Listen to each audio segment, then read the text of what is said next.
Hi friends, welcome back to exam academy tutorial channel. First time channel visit చేస్తున్నట్లయితే subscribe the exam academy tutorial అండి. ఈ వీడియోలో మనం TSPSC conduct చేసినటువంటి group 1 preliminary ఎగ్జామ్స్కి సంబంధించి జాగ్రఫీ క్వశ్చన్స్ దానికి సంబంధించినటువంటి అనాలిసిస్ చేసేటువంటి ప్రయత్నం చేద్దామండి. సో వీడియో అనాలిసిస్ అనేటువంటిది మనకు రాబోయేటువంటి గ్రూప్ 2, గ్రూప్ 3కి సంబంధించినటువంటి జనరల్ స్టడీస్లో భాగంగా ఉన్నటువంటి జాగ్రఫీ క్వశ్చన్స్కి సంబంధించి మనకు చాలా యూజ్ అవుతాయండి. Coming to the first question, క్రింది జతలను పరిగణించండి అన్నాడు. ఇనుము మరియు ఉక్కు పరిశ్రమ రాష్ట్రం ఇచ్చాడు. ఏ వచ్చేసి బిలాయ్, బి వచ్చేసి బొకారో, సి వచ్చేసి ధోల్వి, డి వచ్చేసి దైతరి అని చెప్పేసి ఇచ్చాడు. రాష్ట్రం ఛత్తీస్గఢ్, జార్ఖండ్, మహారాష్ట్ర, ఒడిస్సా అని చెప్పేసి ఇచ్చాడు. వీటిలో సరైన జతలను ఎంచుకోమని చెప్పేసి ఇచ్చాడండి. సో దీనికి సంబంధించి మీరు వీడియోని పాజ్ చేసుకుని ఆన్సర్ చేసేటువంటి ప్రయత్నం చేయండి. నేను ఆన్సర్ ఎక్స్ప్లెనేషన్ చేస్తూ దానికి సంబంధించినటువంటి రిలేటెడ్ పాయింట్స్ కూడా ఎక్స్ప్లెయిన్ చేస్తానండి. సో బిలాయ్ ఉక్కు కర్మాగారం ఛత్తీస్గఢ్ అన్నాడు. మనకు ఫస్ట్ స్టేట్మెంట్ కరెక్ట్ అవుతుందండి. మనకు బిలాయ్కి సంబంధించినటువంటి ఉక్కు కర్మాగారాన్ని ఛత్తీస్గఢ్ రాష్ట్రంలో ఏర్పాటు చేయడం జరిగింది. మనకు రష్యా సహకారంతో ఏర్పాటు చేశారండి. 1959వ సంవత్సరంలో మనకు రష్యా సహకారంతో బిలాయ్ ఉక్కు కర్మాగారాన్ని ఛత్తీస్గఢ్లో ఏర్పాటు చేయడం జరిగింది. నెక్స్ట్ వచ్చేసి బొకారో ఉక్కు కర్మాగారం జార్ఖండ్ అని చెప్పేసి ఇచ్చాడు. సెకండ్ స్టేట్మెంట్ బి కూడా కరెక్ట్ అవుతుంది. సో మనకు బొకారో ఉక్కు కర్మాగారాన్ని జార్ఖండ్ రాష్ట్రంలో మరియు రష్యా సహకారంతోనే ఏర్పాటు చేయడం జరిగింది. ఇది మనకు 1964వ సంవత్సరంలో రష్యా సహకారంతో ఏర్పాటు చేశారు. బి స్టేట్మెంట్ కూడా కరెక్ట్ అవుతుంది. నెక్స్ట్ వచ్చేసి ధోల్వి అనేటువంటిది రాష్ట్రం మహారాష్ట్ర అని చెప్పేసి ఇచ్చాడు. సి స్టేట్మెంట్ కూడా కరెక్ట్ అవుతుంది. ధోల్వి ఉక్కు కర్మాగారం వచ్చేసి మనకు మహారాష్ట్రలో కలదు. అదేవిధంగా మనకు దైతరి అనేటువంటి ఉక్కు కర్మాగారం మనకు ఒడిశా రాష్ట్రంలో కలదని చెప్పేసి ఇచ్చాడు. మనకు డి స్టేట్మెంట్ కూడా కరెక్ట్ అవుతుంది. సో ఇచ్చినటువంటి ఉక్కు కర్మాగారాలు వాటికి సంబంధించినటువంటి రాష్ట్రాలకు సంబంధించి ఇచ్చిన 4 ఆప్షన్స్ కూడా కరెక్ట్ కాబట్టి ఆప్షన్ 4 అనేటువంటిది దీనికి సంబంధించి కరెక్ట్ ఆన్సర్ అవుతుందండి. సో మనకు భారతదేశానికి సంబంధించినటువంటి ఇనుము ఉక్కు కర్మాగారాలు చూసుకున్నట్లయితే మనకు 1870 సంవత్సరంలో మొదటి ఉక్కు కర్మాగారాన్ని ఏర్పాటు చేయడం జరిగింది. దాని పేరు మనకి ఏందని చూసుకున్నట్లయితే బెంగాల్ ఐరన్ వర్క్స్ అనేటువంటి దాన్ని భారతదేశంలో మొట్టమొదటిసారిగా ఏర్పాటు చేసినటువంటి ఇనుము ఉక్కు కర్మాగారంగా చూసుకోండి. తర్వాత కాలంలో దీని యొక్క పేరు వచ్చేసి ఇండియన్ ఐరన్ స్టీల్ కంపెనీగా పేరు మార్చడం జరిగింది. సో మనకు బెంగాల్ ఐరన్ వర్క్స్ పేరునే తర్వాత కాలంలో ఇండియన్ ఐరన్ స్టీల్ కంపెనీగా విలీనం చేయడం జరిగింది. సో దీనికి సంబంధించి మనకు భారతదేశంలో ఏర్పాటు చేయబడినటువంటి మొదటి ఇనుము ఉక్కు కర్మాగారంగా చూసుకోండి. తర్వాత మనకు ప్రైవేట్ సంస్థకు సంబంధించినటువంటి ఏర్పడినటువంటి మొట్టమొదటి ఇనుము ఉక్కు కర్మాగారం వచ్చేసి టాటా ఐరన్ స్టీల్ కంపెనీ అండి. TISCO Tata iron steel company. ఇది మనకు మొట్టమొదటి ప్రైవేట్ ఇనుము ఉక్కు కర్మాగారంగా చూసుకోండి. ఇది మనకు జార్ఖండ్ రాష్ట్రంలో 1907 సంవత్సరంలో ఏర్పాటు చేయబడింది. నెక్స్ట్ వచ్చేసి మనకు 1918 సంవత్సరంలో. సో 1918 సంవత్సరంలో మనకు Indian iron steel company. So Indian iron steel company అనేటువంటి దాన్ని ఏర్పాటు చేశారు. Indian iron steel company. So ఇది ఎక్కడంటే మనకు వెస్ట్ బెంగాల్లో ఏర్పాటు చేయడం జరిగింది. ఇది మనకు 1972 సంవత్సరంలో కేంద్ర ప్రభుత్వం స్వాధీనం చేసుకోవడం జరిగింది. నెక్స్ట్ వచ్చేసి మనకు 1923. సో 1923 సంవత్సరంలో మనకు Vijeshwaram iron steel company. So Vijeshwaram iron steel company అనేటువంటి దానిని మనకు కర్ణాటక రాష్ట్రంలో 1923 సంవత్సరంలో ఏర్పాటు చేశారు. 1962 సంవత్సరంలో దీన్ని కేంద్ర ప్రభుత్వం స్వాధీనం చేసుకోవడం జరిగింది. సో మనకు విశాఖకు సంబంధించినటువంటి విశాఖ ఉక్కు కర్మాగారాన్ని మనకు 1982 సంవత్సరంలో మనకు విశాఖ ఉక్కు కర్మాగారాన్ని ఏర్పాటు చేశారు. దీనికే మరొక పేరు వచ్చేసి రాష్ట్రీయ నిష్పత్ నిగమ్ లిమిటెడ్ అని చెప్పేసి కూడా అంటారండి. సో ఈ పేరు చూసుకోండి. ఇది మనకు రష్యా సహకారంతో విశాఖపట్నంలో విశాఖ ఉక్కు కర్మాగారాన్ని ఏర్పాటు చేయడం జరిగింది. అదేవిధంగా తమిళనాడులో ఉన్నటువంటి సేలం ఉక్కు కర్మాగారాన్ని కూడా చూసుకోండి. తమిళనాడు ప్రాంతంలో ఏర్పాటు చేయబడినటువంటి సేలం ఇనుము ఉక్కు కర్మాగారం మనకు తమిళనాడు రాష్ట్రంలో ఉంటుంది. అదేవిధంగా విజయనగరం ఉక్కు కర్మాగారం వచ్చేసి మనకు కర్ణాటక రాష్ట్రంలో ఉంటుంది. సో ఇవన్నీ కూడా మనం చూసుకోవాల్సి ఉంటుందండి. సో మనకు 2వ పంచవర్ష ప్రణాళికలో భాగంగా ఏర్పాటు చేయబడినటువంటి మనకు ఉక్కు కర్మాగారాలు చూసుకున్నట్లయితే రూర్కెలా, బిలాయ్, దుర్గాపూర్. సో మనకు రూర్కెలా ఉక్కు కర్మాగారానికి సంబంధించి చూసుకున్నట్లయితే ఒడిశా రాష్ట్రంలో మనకు రూర్కెలా ఉక్కు కర్మాగారాన్ని జర్మనీ సహకారంతో ఏర్పాటు చేశారు. ఇది మనకు 1959లో ఏర్పాటు చేశారు. అదేవిధంగా నెక్స్ట్ వచ్చేసి దుర్గాపూర్ ఉక్కు కర్మాగారం చూసుకున్నట్లయితే మనకు వెస్ట్ బెంగాల్ రాష్ట్రంలో ఏర్పాటు చేయడం జరిగింది. ఇది కూడా మనకు 1958-59 సంవత్సరంలో ఏర్పాటు చేయడం జరిగింది. సో ఇది మనకు బ్రిటన్ సహకారంతో ఏర్పాటు చేయడం జరిగింది.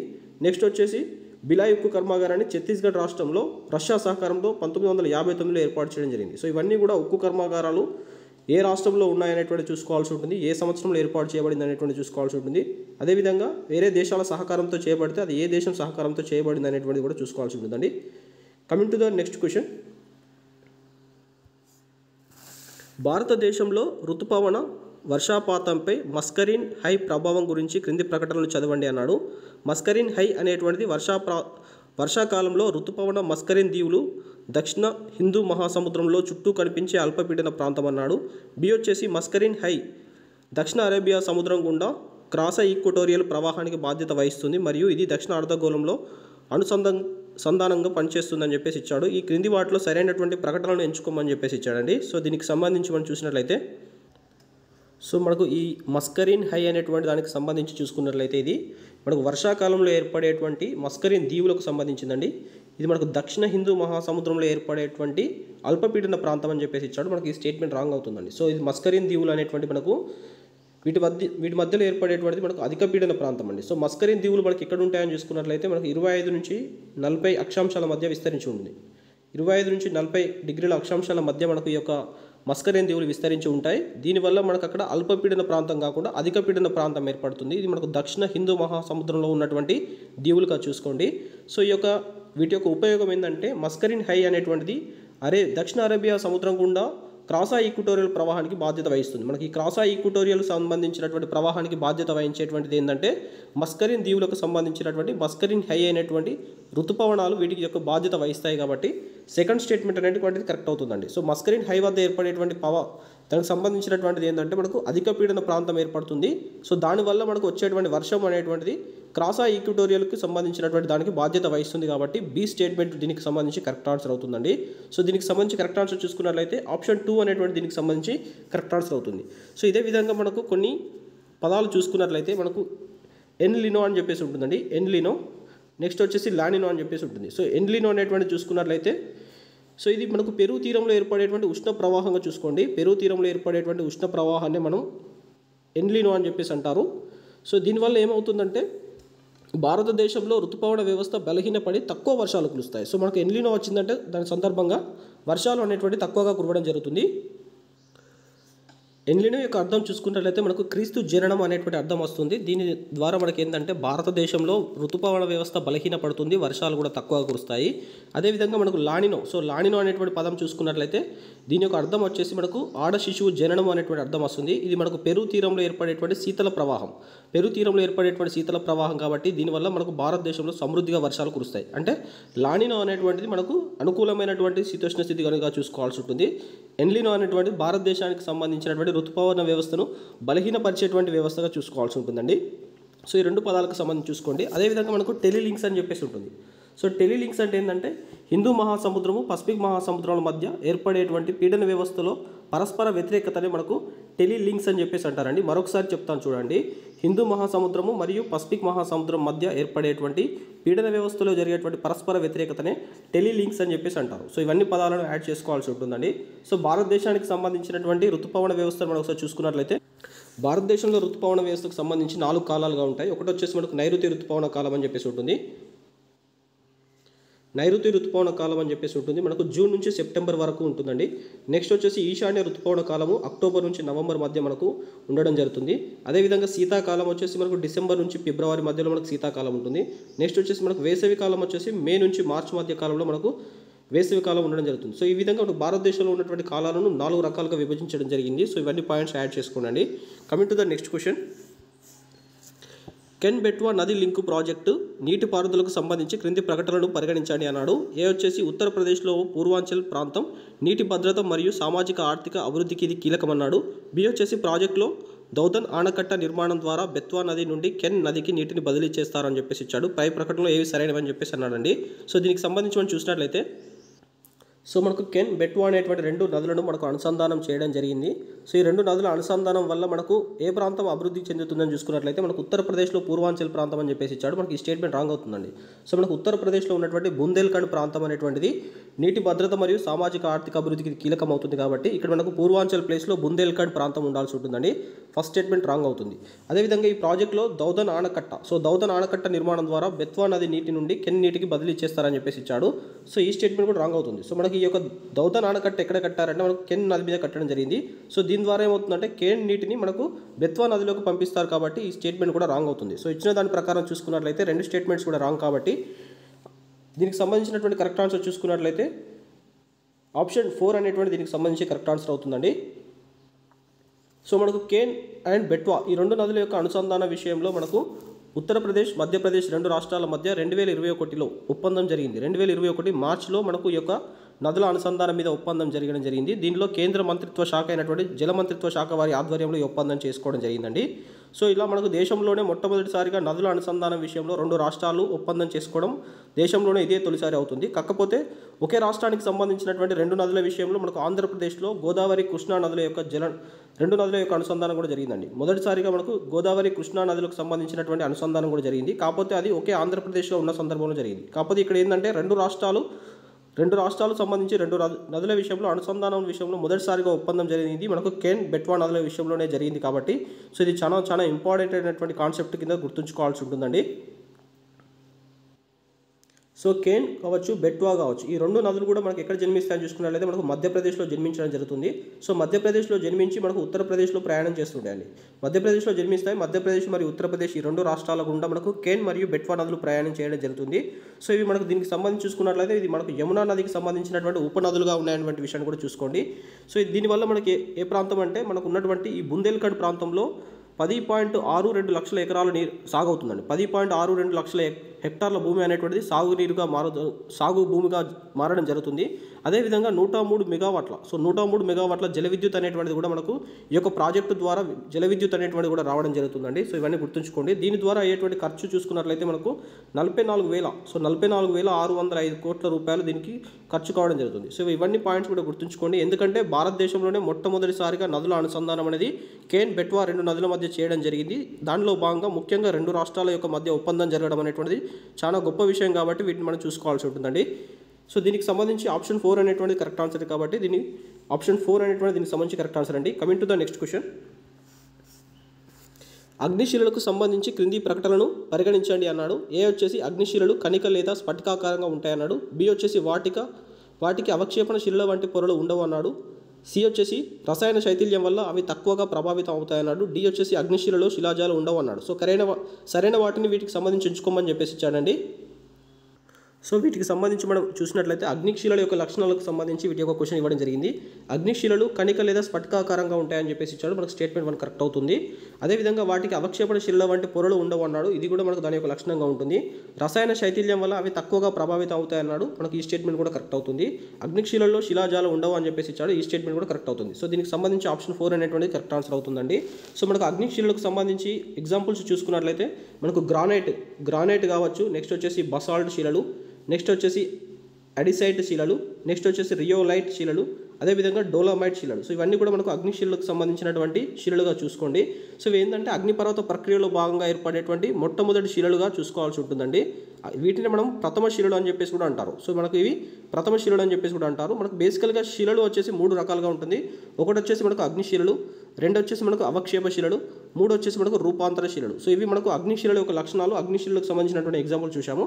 సో అవక్షేపణ శిలలు అంటే ఏంటంటే ఇవి ఏంటంటే ప్రథమ శిలలు లేదా అగ్నిశిలల నుంచి ఏర్పడినటువంటి శిలలే మనం అవక్షేపణ శిలలు అని చెప్పేసి అంటారు. సో వీటిని మనకు మరొక పేరు ఏంటంటే అనంతర శిలలు అని చెప్పేసి కూడా అంటారు. సో ఇవేంటంటే అవక్షేపణ శిలలో లోపల పొరల వంటి నిర్మాణం ఉంటుంది. సో ఇందులో మనకు పొరల వంటి నిర్మాణం మనకు అగ్నిశిలలో కనిపించదు. కాకపోతే అవక్షేపణ శిలల్లో పొరల వంటి నిర్మాణం ఉంటుంది. వీటికి ఒక ఎగ్జాంపుల్ చూసుకున్నట్లయితే మనకు ఇసుకరాయి. సో ఇసుకరాయి అనేటువంటిది ఎగ్జాంపుల్. అదేవిధంగా షేల్ శిల, నెక్స్ట్ వచ్చేసి సున్నపు రాయి, నెక్స్ట్ వచ్చేసి శుద్ధ కావచ్చు, నెక్స్ట్ జిప్సము, నెక్స్ట్ వచ్చేసి సైంధవ లవణము, నేల బొగ్గు, లిగ్నైట్. ఇవన్నీ కూడా మనకు ఎగ్జాంపుల్స్ వచ్చేసి అవక్షేపణ శిలలకు ఎగ్జాంపుల్స్గా చూసుకోండి. ఇసుకరాయి, షేల్ శిల, సున్నపురాయి, శుద్ధ, జిప్సము, సైంధవ లవణము, నేల బొగ్గు, లిగ్నైట్. ఇవన్నీ కూడా మనకు అవక్షేపణ శిలలకు సంబంధించినటువంటి ఎగ్జాంపుల్స్గా చూసుకోండి. చివరిది వచ్చేసి మనకు రూపాంతర శిలలు. సో ఈ రూపాంతర శిలలు అనేటువంటి మనకు అగ్నిశిలలు మరియు అవక్షేపణ శిలలు రూపాంతరం చెందడం వల్ల ఏర్పడినటువంటి శిలలు కాబట్టి వీటిని మనకు రూపాంతర శిలలు అని చెప్పేసి అనడం జరుగుతుంది. సో వీటికి సంబంధించి ఎగ్జాంపుల్స్ చూసుకున్నట్లయితే మనకు గ్రానైట్. సో గ్రానైట్ నుంచి మనకు నీస్ ఏర్పడుతుందండి. నీస్ అనేటువంటిది ఒక రకమైనటువంటి రూపాంతర శిలగా చూసుకోండి. సో రూపాంతర శిలకు సంబంధించినటువంటి ఎగ్జాంపుల్స్ వచ్చేసి మనకు గ్రానైట్ అనేటువంటి శిల నుంచి, సో గ్రానైట్ నుంచి మనకు వచ్చేటువంటిది నీస్ కాబట్టి నీస్ అనేటువంటి ఒక రూపాంతర శిల. నెక్స్ట్ సున్నపురాయి నుంచి వచ్చేటువంటి మార్బుల్. సో మార్బుల్ అనేటువంటి ఒక రూపాంతర శిల, దీన్నే మనం పాలరాయి అని చెప్పేసి అంటాం. అదేవిధంగా క్వార్జ్. సో క్వార్జ్ అనేటువంటి మనకి ఎక్కడి నుంచి వస్తుందంటే ఇసుకరాయి నుంచి వస్తుంది. అదేవిధంగా పలకరాయి. సో ఈ పలకరాయి మనకి ఎక్కడి నుంచి వస్తుంది చూసుకున్నట్లయితే షేల్ శిల నుంచి వస్తుంది. అదేవిధంగా మనకు వజ్రం కావచ్చు, గ్రాఫైట్, ఇవన్నీ కూడా మనకు రూపాంతర శిలలుగా చూసుకోవాల్సి ఉంటుందండి. సో మనకు శిలలు ముఖ్యంగా 3 రకాలు: అగ్నిశిలలు, అవక్షేప శిలలు, రూపాంతర శిలలు. అందులో భాగంగా ఏవేవి వేటికి ఎగ్జాంపుల్స్గా చూసుకోవాల్సి ఉంటుందండి. ఇక్కడ నుంచి మనం క్వశ్చన్ ఎక్స్పెక్ట్ చేయొచ్చు. Coming to the next question. క్రింది సముద్ర ప్రవాహాలు వాటి స్థానం ఆర్ రకాన్ని బట్టి సరిపోల్చండి అన్నాడు. సముద్ర ప్రవాహము, స్థానము లేదా రకము అన్నాడు. 1 వచ్చేసి బెంగులా కరెంట్ అన్నాడు. బి వచ్చేసి కురోషిమా కరెంట్. సి వచ్చేసి ఉత్తర అట్లాంటిక్ డ్రిఫ్ట్. డి వచ్చేసి అంగులాస్ కరెంట్ అన్నాడు. వెచ్చని ప్రవాహము. 2 వచ్చేసి శీతల ప్రవాహము. 3 వచ్చేసి మనకు పసిఫిక్ మహాసముద్రము. 4 వచ్చేసి హిందూ మహాసముద్రం అని చెప్పేసి ఇచ్చాడు. సో దీనికి సంబంధించి మ్యాచ్ ద ఫాలోయింగ్ అన్నాడండి. దీనికి సంబంధించి మనం చూసినట్లయితే సో మనకు బెంగులా కరెంట్ అని చెప్పేసి ఇచ్చాడు. ఇది మనకి ఎలాంటి ప్రవాహం అని చూసుకున్నట్లయితే మనకి ఇది శీతల ప్రవాహం అండి. సో దీనికి సంబంధించి ఏ అనేటువంటిది 2 అవుతుంది. నెక్స్ట్ వచ్చేసి కురిషియో కరెంట్. సో కురిషియో కరెంట్ వచ్చేసి మనం చూసుకున్నట్లయితే ఇది పసిఫిక్ మహాసముద్రంలో వచ్చేటువంటి ప్రవాహంగా చూసుకోండి. ఇది మనకు ఉష్ణ ప్రవాహం అవుతుంది. బి అనేటువంటిది 3 అవుతుందండి. అదేవిధంగా ఉత్తర అట్లాంటిక్ డ్రిఫ్ట్. సో ఇది మనకి ఎక్కడ వస్తుందంటే ఇది వెచ్చని ప్రవాహము. సో మనకి ఇది అట్లాంటిక్ మహాసముద్రంలో ఏర్పడేటువంటి ప్రవాహంగా చూసుకోండి. నెక్స్ట్ వచ్చేసి అంగులాస్ కరెంట్. సో ఇది హిందూ మహాసముద్రంలో ఏర్పడేటువంటి ప్రవాహంగా చూసుకోండి. దీనికి సంబంధించి మనం కరెక్ట్ ఆన్సర్ చూసుకున్నట్లయితే A2, B3, C1, D4 కాబట్టి ఆప్షన్ 4 అనేటువంటి దీనికి సంబంధించి కరెక్ట్ ఆన్సర్ అవుతుందండి. సో మనకి ఇది ఏంటంటే సముద్ర ప్రవాహాలు అనేటువంటి కాన్సెప్ట్ నుంచి వచ్చిన క్వశ్చన్గా చూసుకోండి. సముద్ర ప్రవాహాలు మనకు బేసికల్గా 2 రకాలు ఉంటాయండి. ఒకటి వచ్చేసి మనకు ఉష్ణ ప్రవాహము, 2 వచ్చేసి మనకు శీతల ప్రవాహం. సో ఈ ఉష్ణ ప్రవాహం అంటే ఎలా ఉంటుందంటే మనకు భూమధ్య రేఖ నుంచి, సో మనకు ఈక్వటోరియల్ నుంచి వెళ్ళి ధృవాల వైపు ఉండేటువంటి ప్రవాహాన్ని మనం ఏమంటారంటే ఉష్ణ ప్రవాహము అంటారు. ఉష్ణ సముద్ర ప్రవాహాలు అనేటివి భూమధ్య రేఖ నుంచి మొదలుకొని సముద్రాలు మనకు ధృవాల వైపు ప్రయాణించేటువంటి సముద్ర ప్రవాహాన్ని ఉష్ణ సముద్ర ప్రవాహం అని చెప్పేసి అంటారు. సో ఇందులో నీరు ఎలా ఉంటుందంటే ఉపరితలం పైన ప్రవహించడం జరుగుతుంది. దీనిలో వేగం అనేటువంటిది ఎక్కువగా ఉంటుంది. సో ఇది గుర్తుంచుకోండి. నెక్స్ట్ వచ్చేసి శీతల ప్రవాహం. శీతల ప్రవాహం అంటే మనకు ధృవాల నుంచి స్టార్ట్ అవుతుంది. పోలార్స్ నుంచి స్టార్ట్ అయ్యి ఈక్వటోరియల్ వైపు వచ్చేటువంటి ప్రవాహాన్ని మనం శీతల ప్రవాహం అని చెప్పేసి అంటారు. ఈ శీతల ప్రవాహంలో వాటర్ ఎలా ఉంటుందంటే లోతు నుంచి ప్రయాణం చేస్తుంది. వాటర్ అనేటువంటిది లోతు నుంచి ప్రయాణం చేయడం జరుగుతుంది. వీటి యొక్క వేగం అనేటువంటిది తక్కువగా ఉంటుంది. సో ఇవి 2 కూడా మనకు సముద్ర ప్రవాహాల్లో ఉన్నటువంటి ఎగ్జాంపుల్స్గా చూసుకోండి. మనకు సముద్ర ప్రవాహాలు, ఉష్ణ సముద్ర ప్రవాహాలు ఉంటాయి, శీతల సముద్ర ప్రవాహాలు ఉంటాయి. సో ఉష్ణ సముద్ర ప్రవాహాలు అనేటువంటిది భూమధ్య రేఖ నుంచి ధృవాల వైపు, ఒకవేళ ధృవాల నుంచి భూమధ్య రేఖ వైపు ప్రవాహం ఉన్నట్లయితే దాన్ని శీతల ప్రవాహం అంటారు. సో మనకు ఉష్ణ ప్రవాహాలకు మరొక పేరు వచ్చేసి మనకి ఏంటంటే స్ట్రీమ్స్ అంటారు. అదేవిధంగా శీతల ప్రవాహాలకు మరొక పేరు ఏంటంటే డ్రిఫ్ట్ అని చెప్పేసి అంటారు. వీటి పేర్లు కూడా చూసుకోండి. ముఖ్యంగా వీటి యొక్క సముద్ర ప్రవాహాల విషయంలో 3 సముద్రాలకు సంబంధించినటువంటి మన యొక్క ప్రవాహాల యొక్క లక్షణాలను చూసుకోవాల్సి ఉంటుందండి. అందులో మనకు పసిఫిక్ మహాసముద్రము, అట్లాంటిక్ మహాసముద్రము, హిందూ మహాసముద్రం, వీటికి సంబంధించినటువంటి ఉష్ణ ప్రవాహాలు, మనకు శీతల ప్రవాహాలు చూసుకోవాల్సి ఉంటుందండి. సో పసిఫిక్ మహాసముద్రానికి సంబంధించినటువంటి దాంట్లో మనకు వచ్చేటువంటి సముద్ర ప్రవాహాలు చూసుకున్నట్లయితే ఫస్ట్ వచ్చేసి మనకు కురోషిమా. సో కురోషిమా ప్రవాహం అని చెప్పేసి ఉంటుంది. మనకి ఇది ఉష్ణ ప్రవాహంగా చూసుకోండి. కురోషిమా ప్రవాహము, ఉష్ణ ప్రవాహము. నెక్స్ట్ వచ్చేసి కురైల్. సో కురైల్ ప్రవాహం అనేటువంటిది మనకు శీతల ప్రవాహం. సో అది ఉష్ణ ప్రవాహమా శీతల ప్రవాహం అనేటువంటి ఎలా డిసైడ్ అవుతుందంటే ఆ ప్రాంతం అనేది భూమధ్య రేఖకు దగ్గరగా ఉంటే అది ఉష్ణ ప్రవాహం అవుతుంది. ఆ ప్రాంతం అనేటువంటిది మనకు ధృవాలకు దగ్గరగా ఉన్నట్లయితే అది శీతల ప్రవాహం అవుతుంది. సో అది మనం బేసికల్గా అది చూసుకోవాల్సి ఉంటుందండి. కురోషిమా అనేటువంటిది మనకు జపాన్లో ఉంటుంది కాబట్టి ఇది మనకు ఉష్ణ ప్రవాహము. కురైల్ ప్రవాహం అనేటువంటిది మనకు ధృవాలకు దగ్గరగా ఉంటుంది కాబట్టి ఇది శీతల ప్రవాహంగా చూసుకోండి. నెక్స్ట్ వచ్చేసి మనకు తూర్పు ఆస్ట్రేలియా. సో తూర్పు ఆస్ట్రేలియా ప్రవాహం అనేటువంటిది మనకు ఉష్ణ ప్రవాహము. నెక్స్ట్ వచ్చేసి మనకు పెరువియన్ అనేటువంటిది మనకు శీతల ప్రవాహం. ఈ 4 ప్రవాహాలు అనేటువంటి మనకు పసిఫిక్ మహాసముద్రానికి సంబంధించినటువంటి ప్రవాహాలుగా చూసుకోండి. నెక్స్ట్ వచ్చేసి మనకు అట్లాంటిక్ మహాసముద్రానికి సంబంధించినటువంటి ప్రవాహాలు. ఫస్ట్ వచ్చేసి మనకు కరేబియన్ ప్రవాహం. సో కరేబియన్ ప్రవాహం అనేటువంటి మనకు ఉష్ణ ప్రవాహము. నెక్స్ట్ వచ్చేసి మనకు మెక్సికన్ గల్ఫ్ ప్రవాహము, ఇది మనకు కూడా ఉష్ణ ప్రవాహము. అదేవిధంగా లాబ్రాండర్ సముద్ర ప్రవాహము, ఇది మనకు శీతల ప్రవాహము. నెక్స్ట్ వచ్చేసి బ్రెజిలియన్ సముద్ర ప్రవాహము, ఇది ఉష్ణ ప్రవాహము. నెక్స్ట్ వచ్చేసి బెంగులా అనేటువంటిది మనకు ఇది ఒక శీతల ప్రవాహం. ఇవి ఏంటంటే మనకు అట్లాంటిక్ మహాసముద్రానికి సంబంధించినటువంటి ప్రవాహాలు. సో ఇవి చూసుకోండి. నెక్స్ట్ వచ్చేసి హిందూ మహాసముద్రం. సో హిందూ మహాసముద్రానికి సంబంధించినటువంటి ప్రవాహాలు చూసుకున్నట్లయితే మడగాస్కర్. సో మడగాస్కర్కి సంబంధించినటువంటి సముద్ర ప్రవాహము, ఉష్ణ ప్రవాహము. అదేవిధంగా మొజాంబిక్ సంబంధించినటువంటి ప్రవాహము వచ్చేసి మనకు ఉష్ణ ప్రవాహం. సో ఇవన్నీ ప్రవాహాలను మనకు ముఖ్యంగా పసిఫిక్, అట్లాంటిక్, హిందూ మహాసముద్రానికి సంబంధించినటువంటి ప్రవాహాలను చూసుకోవాల్సి ఉంటుంది. బేసికల్గా సముద్ర ప్రవాహాలు 2 రకాలు. ఒకటి ఉష్ణ ప్రవాహము, రెండోది వచ్చేసి శీతల ప్రవాహం. సో ఇవి చూసుకోండి. సో దీనికి సంబంధించి కరెక్ట్ ఆన్సర్ వచ్చేసి ఆప్షన్ 4 అనేటువంటి దీనికి సంబంధించి కరెక్ట్ ఆన్సర్ అవుతుందండి. Coming to that next question. భారత జనాభా గణన ఆధారంగా పట్టణాలను 6 వర్గాలుగా వర్గీకరించింది. క్రింది వాటిలో ఏది సరిపోలలేదు అని చెప్పేసి అడిగాడు. రాంగ్ స్టేట్మెంట్ అడుగుతున్నాడండి. స్టేట్మెంట్ 1లో 50,000 నుంచి 99,999 జనాభా కలిగి ఉన్నటువంటి క్లాస్ని సెకండ్ క్లాస్ పట్టణాలు అంటారు. 30,000 నుంచి 49,999 జనాభా ఉన్నట్లయితే దాన్ని క్లాస్ 3 పట్టణాలు అంటారు. 5,000 నుంచి 9,999 జనాభా కలిగి ఉన్నటువంటి దాన్ని క్లాస్ 5 అంటారన్నాడు. ఫోర్త్ వచ్చేసి 5,000 కంటే తక్కువ జనాభా కలిగి ఉన్నటువంటి క్లాస్ని 6th క్లాస్ పట్టణాలు అంటారని చెప్పేసి ఇచ్చాడు. సో దీనికి సంబంధించి మనం చూసినట్లయితే సో మనకు 5,000 కన్నా తక్కువగా ఉన్నట్లయితే 5,000 కన్నా తక్కువగా ఉన్నట్లయితే దాన్ని మనకు 6th క్లాస్ అని చెప్పేసి అంటారండి.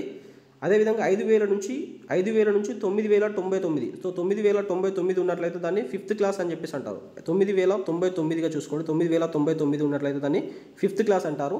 నెక్స్ట్ వచ్చేసి మనకు 10,000 సో 10,000 నుంచి 19,999 ఉన్నట్లయితే దాన్ని వచ్చేసి మనకు 4th క్లాస్ అంటారు. 4th క్లాస్ అని చెప్పేసి అంటారు. సో నెక్స్ట్ వచ్చేసి 20,000 సో 20,000 నుంచి 49,000 మధ్యలో ఉన్నట్లయితే 29,000 నుంచి 49,999 ఉన్నట్లయితే మనకు 3rd క్లాస్ పట్టణాలు అని చెప్పేసి అంటారు. అదేవిధంగా 50,000 నుంచి మొదలుకొని 99,999 ఉన్నట్లయితే మనకి దీన్ని క్లాస్ 2 అని చెప్పేసి అంటారు. అదేవిధంగా 1,00,000 దాటి ఉన్నటువంటి పట్టణాలను మనకు క్లాస్ 1 పట్టణాలు అంటారు. సో ఇవన్నీ ఒకసారి మరోసారి చెప్తాను చూడండి. 5,000 కన్నా తక్కువగా ఉంటే క్లాస్ 6 అవుతుంది. 5,000 నుంచి 9,999 ఉంటే క్లాస్ 5th అవుతుంది. 10,000 నుంచి 19,999 అయితే మనకు క్లాస్ 4th అవుతుంది. 20,000 నుంచి 49,999 ఉంటే క్లాస్ 3 అవుతుంది. 50,000 నుంచి 99,999 ఉన్నట్లయితే క్లాస్ 2 అవుతుంది. 1,00,000కు దాటినట్లయితే అది క్లాస్ 1 అవుతుంది. సో దీని ప్రకారం మనం చూసుకున్నట్లయితే ఆప్షన్ 2 అనేటువంటిది మనకు రాంగ్ స్టేట్మెంట్గా కనిపిస్తుంది. కాబట్టి దీనికి సంబంధించి కరెక్ట్ ఆన్సర్ అనేటువంటిది మనకు ఆప్షన్ 2 అవుతుందండి. సో ఆప్షన్ 2 అనేటువంటి దీనికి సంబంధించి రాంగ్ స్టేట్మెంట్ అవుతుంది. క్లాస్ 3కి సంబంధించి చూసుకున్నట్లయితే మనకు 20,000 నుంచి స్టార్ట్ కావాలి. 20,000 నుంచి 49,999 కాబట్టి ఆప్షన్ 2 అనేటువంటి దీనికి సంబంధించి రాంగ్ స్టేట్మెంట్ అవుతుంది. Coming to the next question. ఈ క్రింది ఆధునిక భారతీయ భాషలు, కుటుంబాలు మరియు రాష్ట్రాలు, కేంద్రపాలిత ప్రాంతాలతో సరిపోల్చండి అన్నాడు. భాషలు, రాష్ట్రం వారు కేంద్రపాలిత ప్రాంతం ఇచ్చాడు. ఏ వచ్చేసి ఆస్ట్రిక్, బి వచ్చేసి ద్రవిడ, సి వచ్చేసి చైనా టిబెటియన్, డి వచ్చేసి ఇండో యూరోపియన్ అని చెప్పేసి ఇచ్చాడు. 1 వచ్చేసి మేఘాలయ, 2 వచ్చేసి కేరళ, 3 వచ్చేసి అరుణాచల్ ప్రదేశ్, 4 వచ్చేసి జమ్మూ కాశ్మీర్ అని ఇచ్చాడు. సో దీనికి సంబంధించి మ్యాచ్ ద ఫాలోయింగ్ చేయమంటున్నాడండి. సో మనకు ఆస్ట్రిక్ భాషా కుటుంబం అనేటువంటిది మనకు మేఘాలయ రాష్ట్రంలో కనిపిస్తుందండి. మేఘాలయ రాష్ట్రంలో ఉండేటువంటిది ఆస్ట్రిక్ భాషా కుటుంబము. నెక్స్ట్ వచ్చేసి ద్రవిడ. సో ద్రవిడ అనేటువంటిది మనకు కేరళ రాష్ట్రానికి సంబంధించి ఉంటుంది. సో ద్రవిడ భాషా కుటుంబం అంటే మనకు దక్షిణాది ఉన్నటువంటి రాష్ట్రాలన్నీ కూడా మనకు ద్రవిడ భాషా కుటుంబం కిందకి వస్తాయి. సో అందులో మనం చూసుకోవాల్సింది కేరళ కావచ్చు, అదేవిధంగా తమిళనాడు, కర్ణాటక, ఆంధ్రప్రదేశ్, తెలంగాణ. సో ఇవన్నీ కూడా మనకు ద్రవిడ భాషా కుటుంబంగా చూసుకోండి. నెక్స్ట్ వచ్చేసి చైనా టిబెటియన్. సో చైనాకు టిబెటియన్కు బార్డర్లో ఉన్నటువంటి రాష్ట్రం మనకు అరుణాచల్ ప్రదేశ్ కాబట్టి సో ఇక్కడ ఉన్నటువంటి భాషా కుటుంబం వచ్చేసి మనకు చైనా టిబెటియన్ భాషా సమూహం అవుతుంది. దీనికి సంబంధించి మనకు 3 అవుతుందండి. నెక్స్ట్ వచ్చేసి ఇండో యూరోపియన్. సో ఇండో యూరోపియన్కి సంబంధించింది మనకు జమ్మూ కాశ్మీర్లో కనిపిస్తుంది కాబట్టి సో డి అనేటువంటిది 4 అవుతుందండి. సో వీటితో పాటుగా మనం చూసుకోవాల్సింది ఏంటంటే నిగ్రాయిడ్ భాషా కుటుంబం అనేటువంటి మనకు అండమాన్ నికోబార్ దీవుల్లో కనిపించేటువంటి భాషా కుటుంబంగా చూసుకోండి. అదేవిధంగా మనకు ఆర్య. సో ఆర్య భాషా కుటుంబం అనేటువంటిది మనకు ఉత్తర భారతదేశంలో కనిపించేటువంటి భాషా కుటుంబం అంతా కూడా మనకు ఆర్య భాషా కుటుంబంగా చూసుకోవాల్సి ఉంటుంది. ఎగ్జాంపుల్ మనకు హిందీ కావచ్చు, మరాఠీ, గుజరాతీ, పంజాబీ, అదేవిధంగా బీహారీ, నెక్స్ట్ వచ్చేసి బెంగాలీ. సో ఇవన్నీ కూడా మనకు ఇండో ఆర్యకు సంబంధించినటువంటి భాషా కుటుంబాలుగా చూసుకోవాల్సి ఉంటుందండి. సో మనకు భారతదేశంలో రాజ్యాంగం చేత గుర్తింపు పొందిన భాషలు చూసుకున్నట్లయితే మనకు 22 భాషలు కలవు. సో ఇవి మనకు షెడ్యూల్ 8లో చేర్చడం జరిగిందండి. సో ఈ పాయింట్స్ కూడా మీరు యాడ్ చేసుకోవాల్సి ఉంటుందండి. సో దీని ప్రకారం మనకు కరెక్ట్ ఆన్సర్ చూసుకున్నట్లయితే A1, B2, C3, D4 కాబట్టి ఆప్షన్ 4 అనేటువంటి దీనికి సంబంధించి కరెక్ట్ ఆన్సర్ అవుతుందండి. Coming to the next question.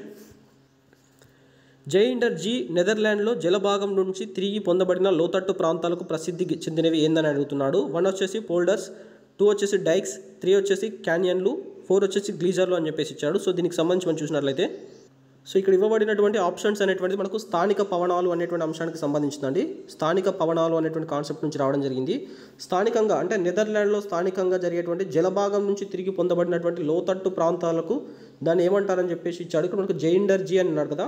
So మనకి ఇట్లా లోతట్టుగా ఉన్నటువంటి ప్రాంతాలకు సంబంధించిన వాటిని ఏమంటారంటే పోల్డర్స్ అని చెప్పేసి అంటారు. సో మనకు నెదర్లాండ్కి సంబంధించినటువంటి లోతట్టు ప్రాంతాలను మనకు పోల్డర్స్ అని చెప్పేసి అంటారు. ఇది ఎక్కడ ఉంటుందంటే మనకు నెదర్లాండ్ ప్రాంతానికి సంబంధించినటువంటి స్థానిక పవనాలుగా వీటికి సంబంధించి చూసుకోవాల్సి ఉంటుంది. మనకు డైక్స్. సో డైక్స్ అంటే ఏంటంటే వీటినే మనకు బ్యాక్ వాటర్స్ అని చెప్పేసి అంటారండి. నది కావచ్చు, సముద్రం యొక్క బ్యాక్ వాటర్స్నే మనకు డైక్స్గా పిలవడం జరుగుతుంది.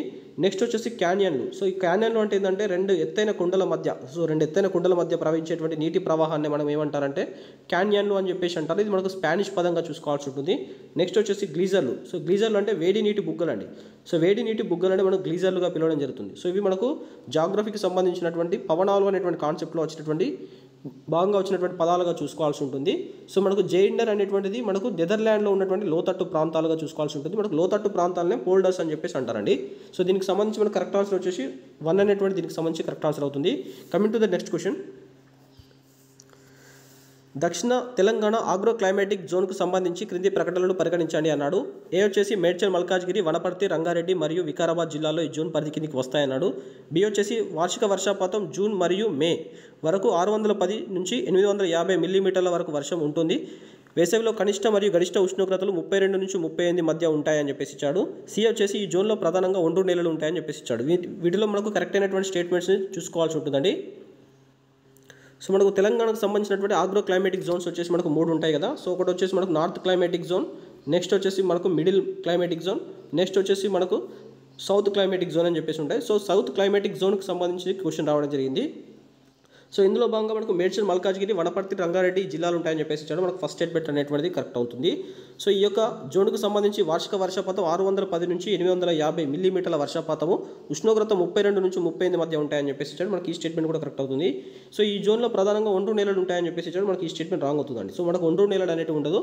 సో మనకు ఉన్నటువంటి ఈ 3 జోన్లలో మనకు కనిపించేటువంటి నేలలు వచ్చేసి మనకు రెడ్ సాయిల్స్, ఎర్ర నేలలు ఉంటాయి. అదేవిధంగా బ్లాక్ సాయిల్స్, నల్ల రేఖ నేలలు అని చెప్పేసి ఉంటాయి. సో ఈ 2 రకాల నేలలు మాత్రమే మనకి ఈ 3 రకాల క్లైమాటిక్ జోన్లో కనిపిస్తాయి కాబట్టి సి స్టేట్మెంట్ రాంగ్ అవుతుంది. సో ఇచ్చిన దాని ప్రకారం మనం చూసుకున్నట్లయితే ఆప్షన్ 1 అనేది మాత్రమే దీనికి సంబంధించి కరెక్ట్ ఆన్సర్ అవుతుందండి. సో మనకు దీనికి సంబంధించి మనం మిగతా సమాచారం ఒకసారి చూసుకున్నట్లయితే సో మనకు north climatic zone. So north climatic జోన్లో మనకు ఉన్నటువంటి దాని ప్రకారం 10 జిల్లాలు ఉంటాయండి. సో ఈ 10 జిల్లాలను ఎలా గుర్తుంచుకోవాలంటే మనకు పాత 3 జిల్లాలు గుర్తుంచుకుంటే సరిపోతుంది. పాత 3 జిల్లాల్లో మనకు ఆదిలాబాద్, నిజామాబాద్, కరీంనగర్ అండి. సో మనకు ఆదిలాబాద్లో ఉన్నటువంటిది ఆదిలాబాద్ నుంచి ఏర్పడ్డ ఆదిలాబాద్, కొమరంభీం, ఆసిఫాబాద్, నిర్మల్, మంచిర్యాల. సో ఇది ఇక్కడ గుర్తుంచుకోండి. అదేవిధంగా నిజామాబాద్ నుంచి ఏర్పడినటువంటి 2 జిల్లాలు నిజామాబాద్, కామారెడ్డి అనేటువంటి ఈ 2 జిల్లాలు. అదేవిధంగా మనకు కరీంనగర్ నుంచి ఏర్పడినటువంటి 4 జిల్లాలు పెద్దపల్లి, కరీంనగర్, జగిత్యాల, సిరిసిల్ల. సో ఈ మొత్తం 10 జిల్లాలు మనకు నార్త్ క్లైమాటిక్ జోన్లో వస్తాయి. సో దీని యొక్క ప్రధాన కార్యాలయం మనకు జగిత్యాలలో ఉన్నటువంటి పొలాస అనేటువంటి ప్రాంతంలో ఉందండి. సో ఇక్కడ ఉన్నటువంటి 3 క్లైమాటిక్ జోన్లలో అతి చిన్న క్లైమాటిక్ జోన్గా మనకు నార్త్ క్లైమాటిక్ జోన్ చూసుకోవాల్సి ఉంటుందండి. సో ఇక్కడ పండేటువంటి ప్రధాన పంట వచ్చేసి మనకు పసుపు పంట మనకు ప్రధానంగా పడుతుంది. నెక్స్ట్ వచ్చేసి మనకు central climatic zone. So central climatic జోన్లో మనకు ఎన్ని జిల్లాలు వస్తాయంటే మొత్తం 11 జిల్లాలు వస్తాయండి. సో వీటిని ఎలా గుర్తుంచుకోవాలంటే మనకు పాత 3 జిల్లాలు గుర్తుంచుకుంటే సరిపోతుంది. పాత మెదక్, పాత వరంగల్, పాత ఖమ్మం. సో పాత మెదక్ నుంచి వచ్చినటువంటి 3 జిల్లాలు ఏంటి? మెదక్ నుంచి వచ్చినటువంటి జిల్లాలు మెదక్, సంగారెడ్డి, సిద్దిపేట 3 జిల్లాలు. నెక్స్ట్ వరంగల్ నుంచి వచ్చినటువంటి 6 జిల్లాలు. సో వరంగల్, హన్మకొండ, జయశంకర్, భూపాల్పల్లి, మహబూబాబాద్, జనగామ, ములుగు. సో ఇవి 6 జిల్లాలు. నెక్స్ట్ వచ్చేసి మనకు ఖమ్మం నుంచి వచ్చినటువంటి 2 జిల్లాలు ఖమ్మము, భద్రాద్రి, కొత్తగూడెం. సో ఇవన్నీ కలిపితే మనకు 11 జిల్లాలు అవుతాయండి. నెక్స్ట్ వచ్చేసి south central zone. South central జోన్లో మనం గుర్తుంచుకోవడానికి మనకు పాత 4 జిల్లాలు గుర్తుంచుకుంటే సరిపోతుంది. ఇందులో మనకు 12 జిల్లాలు ఉంటాయండి. రంగారెడ్డి, మహబూబ్ నగర్, హైదరాబాద్, నల్గొండ. సో మనకు రంగారెడ్డి నుంచి ఏర్పడ్డాయి రంగారెడ్డి, మేడ్చల్, మల్కాజ్గిరి, వికారాబాద్. నెక్స్ట్ మహబూబ్ నగర్ నుంచి ఏర్పడ్డాయి మహబూబ్ నగర్, నాగర్ కర్నూల్, వనపర్తి, జోగులాంబ, గద్వాల, నారాయణపేట. సో ఈ 5 జిల్లాలు. హైదరాబాద్ ఒకటి. నెక్స్ట్ వచ్చేసి నల్గొండ నుంచి ఏర్పడ్డాయి నల్గొండ, యాదాద్రి, సూర్యాపేట. సో ఈ 3 జిల్లాలు. ఓవరాల్గా మనకి 12 జిల్లాలు మనకి ఇందులో ఉంటాయి. సో మనకు సెంట్రల్లో 11 ఉంటాయి, నార్త్లో 10 ఉంటాయి. సో ఈ వరుస క్రమంలో మనం కూడా అమర్చమన్నప్పుడు కూడా చూసుకోవాల్సి ఉంటుందండి. సో దీనికి సంబంధించినటువంటి explanation. Coming to the next question. Telangana రాష్ట్రంలో 2020-21 ఆయా జిల్లాల మొత్తం భూగోళ విస్తీర్ణంలో అటవీ ప్రాంతంలో అత్యధిక శాతం అటవీ వాటా కలిగి ఉన్నటువంటి మొదటి 3 జిల్లాలను గుర్తించండి అన్నాడు. 1 వచ్చేసి ములుగు, జయశంకర్, భూపాల్పల్లి, కొమరంభీం, ఆసిఫాబాద్. ములుగు, భద్రాద్రి కొత్తగూడెం, కొమరంభీం, ఆసిఫాబాద్. ములుగు, కొమరంభీం, ఆసిఫాబాద్ మరియు భద్రాద్రి కొత్తగూడెము. భద్రాద్రి కొత్తగూడెము, కొమరంభీం, ఆసిఫాబాద్, ఆదిలాబాద్ అని చెప్పేసి ఇచ్చాడు. సో దీనికి సంబంధించి మనం చూసినట్లయితే సో మనకు అటవీ శాతము అత్యధికంగా ఉన్నటువంటి జిల్లాల వరుస క్రమం చూసుకున్నట్లయితే ఫస్ట్ మనకు వచ్చేసి ములుగు వస్తుందండి. నెక్స్ట్ వచ్చేసి మనకు భద్రాద్రి కొత్తగూడెం వస్తుంది. సెకండ్ ప్లేస్లో భద్రాద్రి కొత్తగూడెము. నెక్స్ట్ థర్డ్ ప్లేస్లో మనకు కొమరంభీం, ఆసిఫాబాద్ వస్తుంది. ఇది శాతం ప్రకారం అత్యధికంగా ఉన్నటువంటి జిల్లాల వరుస క్రమంలో ములుగు ఫస్ట్ ప్లేస్లో, సెకండ్ భద్రాద్రి కొత్తగూడెం, థర్డ్ ప్లేస్లో కొమరంభీం, ఆసిఫాబాద్ వస్తుంది. అదేవిధంగా శాతం పరంగా తక్కువగా ఉన్నటువంటి దాంట్లో చూసుకున్నట్లయితే మనకు కరీంనగర్ ఫస్ట్ వస్తుంది. నెక్స్ట్ వచ్చేసి మనకు జోగులాంబ గద్వాల వస్తుంది. నెక్స్ట్ వచ్చేసి మనకు హైదరాబాద్ వస్తుంది. వరుస క్రమంలో చూసుకున్నట్లయితే కరీంనగర్, జోగులాంబ గద్వాల, హైదరాబాద్ శాతం పరంగా తక్కువగా ఉన్నటువంటి క్రమంలో చూసుకోవాల్సి ఉంటుంది. తెలంగాణకు సంబంధించినటువంటి దాంట్లో అటవీ శాతం వచ్చేసి 24.06% మనకు తెలంగాణకు సంబంధించినటువంటి అటవీ శాతంగా ఉందండి. సో చూసుకోవాల్సి ఉంటుందండి. సో అదేవిధంగా మనం విస్తీర్ణం ప్రకారం చూసుకున్నట్లయితే మనకు అత్యధిక విస్తీర్ణం అటవీ విస్తీర్ణం ఉన్నటువంటి జిల్లాల క్రమం అమర్చినట్లయితే విస్తీర్ణం ప్రకారం అత్యధికంగా అటవీ విస్తీర్ణం కలిగి ఉన్నటువంటి జిల్లాలు వచ్చేసి మనకు భద్రాద్రి కొత్తగూడెం వస్తుందండి. భద్రాద్రి కొత్తగూడెం మనకు ఫస్ట్ ప్లేస్లో వస్తుంది. సెకండ్ ప్లేస్లో మనకు ములుగు వస్తుంది. నెక్స్ట్ వచ్చేసి మనకు నాగర్ కర్నూలు వస్తుంది. సో ఈ వరుస క్రమం కూడా చూసుకోండి. ఇది విస్తీర్ణం ప్రకారం తక్కువగా అంటే మనకు కరీంనగర్ ఫస్ట్ వస్తుంది. మళ్ళీ తక్కువ నెక్స్ట్ సెకండ్ ప్లేస్లో మనకు జోగులాంబ గద్వాల వస్తుంది. సో ఇది కూడా వరుస క్రమంలో చూసుకునేటువంటి ప్రయత్నం చేయండి. సో దీనికి సంబంధించి మనకు ఆప్షన్ 2 అనేటువంటి దీనికి సంబంధించి కరెక్ట్ ఆన్సర్ అవుతుందండి. Coming to the next question.